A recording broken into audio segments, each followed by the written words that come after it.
All right, good morning. So we have another lecture today where we're going to go through the progressive era. This is sort of the time period after the Gilded Age. And a lot of times after a time period of a lot of change, like we get with the Gilded Age, you see then that followed by a time period of reform, which is what the progressive era is. It is an era of reform that will attempt to address the major issues of the Gilded Age. So let's talk here today about the progressive era and some of the reformers or the muckrakers from this era. And we already started in on this a little bit with Jacob Riis in our last class. So Jacob Riis is considered one of these progressives who is trying to shed some light on that underneath side of the Gilded Age, that corruption of the Gilded Age. So let's take a look at these reformers. Who are they? Where did they come from? Etc. So some of them will be socialists, will be people from Europe.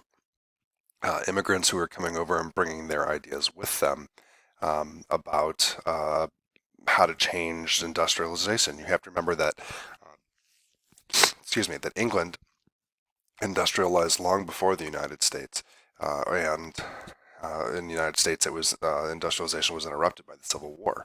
So a lot of these ideas with regards to like labor unions, for example, and workers and things like that, like the socialist, the sort of socialist ideas are going to be coming from some of these immigrants who are making their way over from Europe. A lot of it is coming from something called the social gospel movement, which is a movement that will sort of be started by some of these robber barons, where we're using religion to a certain extent to help the urban poor. And then, of course, the feminists are still working here in strength. Like we last checked in with them on the Declaration of Sentiments and all that sort of stuff there. But here we're still working for rights to vote. So you see, remember, suffrage is a word that means the right to vote. So here feminists are still working on that much as they were before.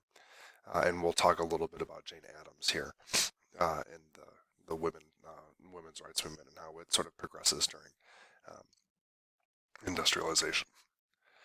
So I wanted to first talk about muckrakers. We've used this term a couple of times, and I want to make sure that we sort of explain it. So a muckraker, if you think of muck, it's like trash, right?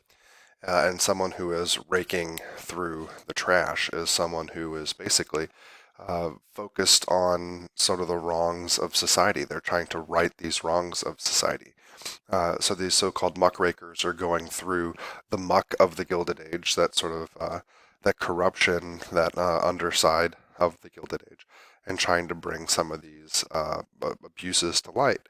So with Jacob Riis, which we looked at yesterday, and how the other half lives, we end up looking at the urban poor, and we're looking at like how the other side of society lives, right? The poor, the not well off. And really, it's called How the Other Half Lives, but that's how the majority of people are living during the Gilded Age. So Rees goes out into the world, looks at this straight on in its face, literally, and with his photographs is able to expose this abject poverty and the squalor conditions that most of these factory workers are having to live through just in order to keep their jobs. Lincoln Steffens, he is going to write about political machines and the corruption that is going on there. I remember we talked about people like Boss Tweed sort of exploiting immigrants to their own benefit so they could uh, sort of embezzle, if you will, from their city's coffers and line their own pockets with them. Lincoln Steffens will actually expose and write about the, excuse me, will write about the political machine here in St. Louis. So he'll actually, Shame of the Cities, his book will cover some of what's going on here in St. Louis and the political machine. Ida Tarbell will take on trusts and monopolies, which are the same word. So here, Ida Tarbell specifically is going to take on Standard Oil, which is Rockefeller and his major company there. And these major monopolies or trusts become a big issue during the Gilded Age. We'll get to that into that a little bit. And so Ida Tarbell will sort of take these on, trying to get things like Standard Oil broken up into different pieces, different companies. And then lastly is the famous Upton Sinclair, who writes The Jungle, which is about the meat packing plants at the time.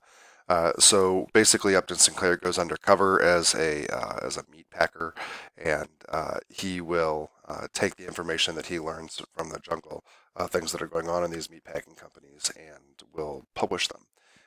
This directly leads to the FDA, the Food and Drug Administration, which will oversee food safety and stuff like that. So Upton Sinclair's book actually has a very long lasting effect here in the United States in terms of food safety.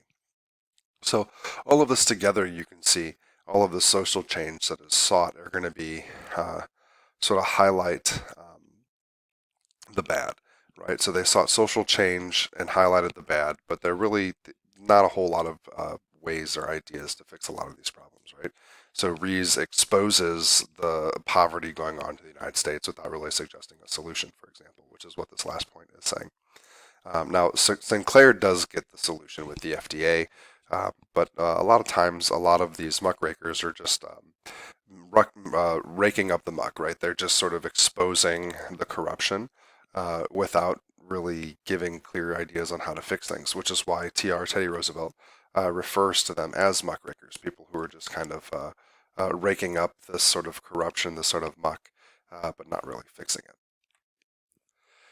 So here are sort of the laundry list of what progressives, the changes that they would like to see coming from the Gilded Age. So they wanted to end these urban slums that you took a look at yesterday with Jacob Rees. They want to end these political machines.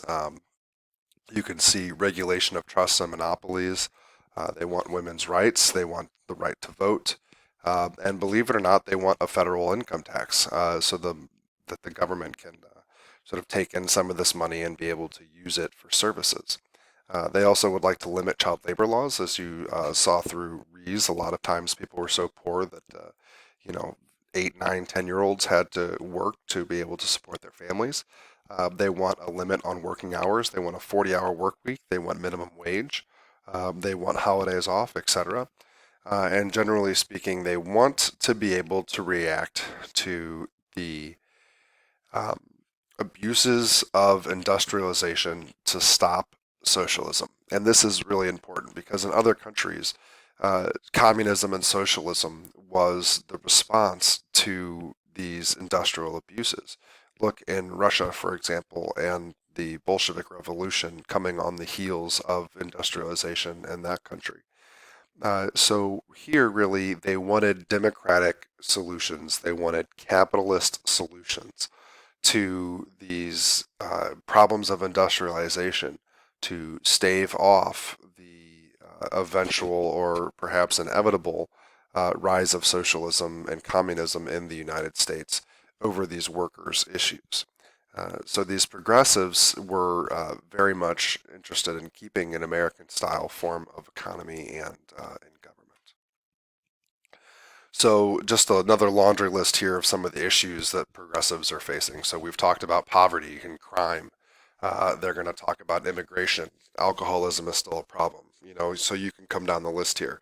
The political machines we've talked about, right? Um, Pollution that is starting here. We'll talk a little bit about the beginning of environmentalism today. Workers' rights, labor rights, right? Women's rights.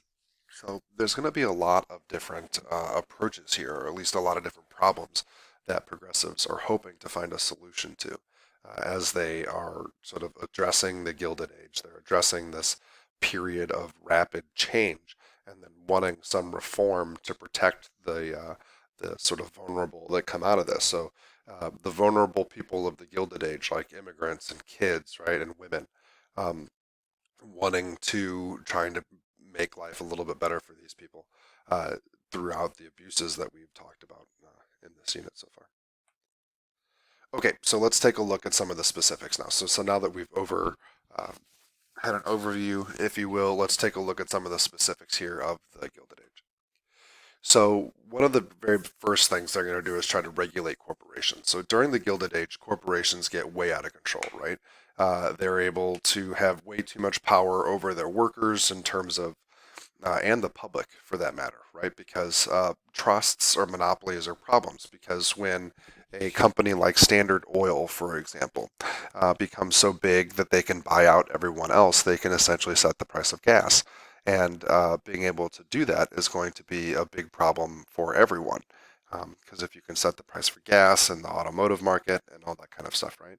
Everything else that needs oil to be able to move and work in the new industrial economy, these trusts are basically able to price gouge and to have these predatory practices that will put other people out of business because they themselves can operate that way as being so big.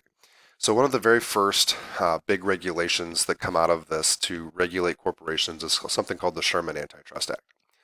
And the Sherman Antitrust Act is basically to it outlaws monopolies in the United States. So you're going to have to find ways around this. And Teddy Roosevelt, is going to use this along with some other presidents here that we'll talk about in a minute to bust up some of these major trusts, these major monopolies that are running amok throughout the United States, whether it's the railway companies jacking up rates for farmers, so farmers can't cheaply ship their products around the country. These monopolies are taking these policies that benefit themselves but greatly harm the rest of society. So they're going to try to get rid of those. We're also going to have some public management of utilities, and this has actually been going on in St. Louis recently. If you've been paying too much attention or talk to your parents about what's going on with Spire, our gas company here in St. Louis, they have been trying to get a new pipeline into town for some natural gas, and regulators have been wondering if that's necessary. Spire has been threatening price increases and all this kind of stuff.